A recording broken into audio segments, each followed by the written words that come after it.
student class 10ৰ HSLC মানে class 10 means HSLC result আজি দিয়া হ'ব 10:30 তো তাৰে কাৰণে ক'ত তোমালোকে ৰিজাল্ট পাবা তাৰে কেইটামান ৱেবছাইট দিয়া হৈছে আসাম গভৰ্ণমেণ্ট ফালৰ পৰা বা আসাম ষ্টেট স্কুল এডুকেশ্যন বৰ্ডৰ পৰা নটিছত দিয়া হৈছে অলৰেডি আৰু এইটো সেইকেইটা হ'ল মই পঢ়ি দিছোঁ সেৱা online.org ৰিজাল্ট শিক্ষা আসাম শিক্ষা indiaresult.com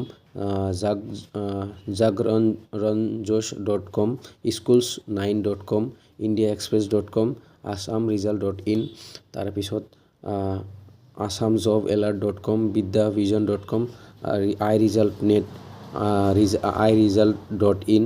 তাৰপিছত ndp.com ndtv.comতো দিয়া হ'ব আৰু